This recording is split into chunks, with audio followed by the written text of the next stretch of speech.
嗨大家，我是凯。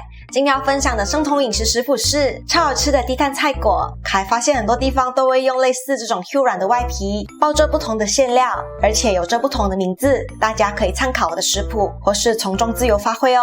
我的频道会在每周一和周四分享一款生酮、低碳、无糖的健康食谱，感兴趣的小伙伴记得订阅我的频道，并且开启小铃铛才不会错过每次分享哦。那话不多说，我们开始吧。首先我们来做生酮菜果的馅料，在一杯热水里泡1颗干香菇，大概5克，先放一旁。这里有170克的高丽菜，洗干净叠起来，把它切成丝，然后放一旁。这里有50克的红葱头，切成片，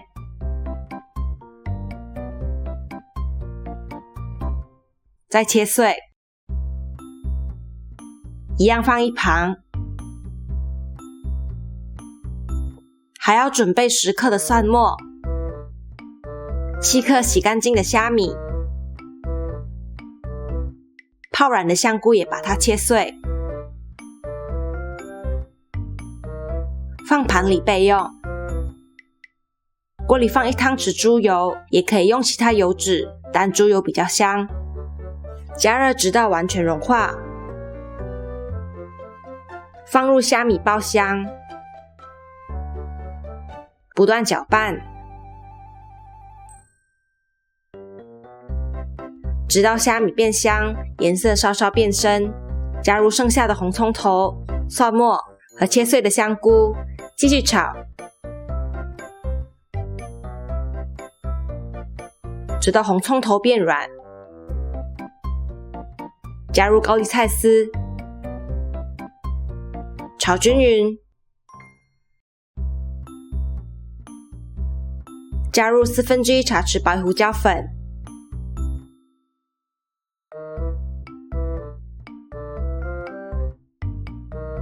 半汤匙酱油和1茶匙料酒，做了个假动作，刚刚没拍到。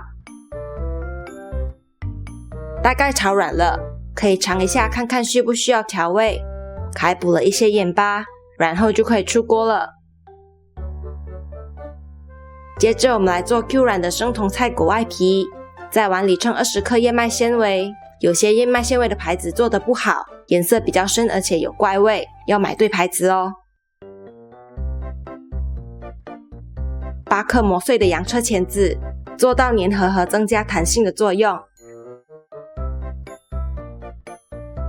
菜果的馅要咸，外皮却是要偏甜的，还加了半茶匙的代糖。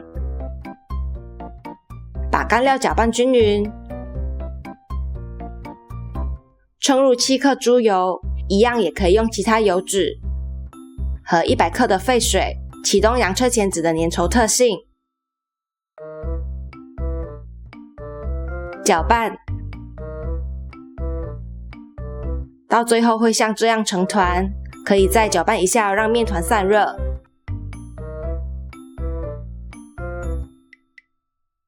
然后再用手充分揉匀，再把它分成4份。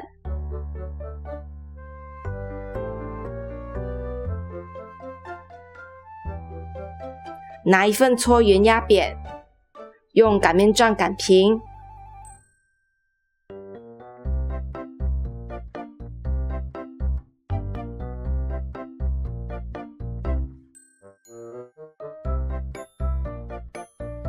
放上馅料后，从中间开始收口，因为饼皮很有韧性，也有油脂，收口比较难，但按压一下还是可以完整收口的哦。最后可以用剪刀把收口处不规整的地方修整齐，我们的生酮菜果就做好啦。用酱油和炸葱头装饰一下，薄而 Q 软的微甜外皮，配上咸香脆口的内馅，虽然没人肩版好看，但其他方面都是很优秀的。如果你喜欢这次的分享，记得为这影片点个赞，那我们过几天见咯，拜拜。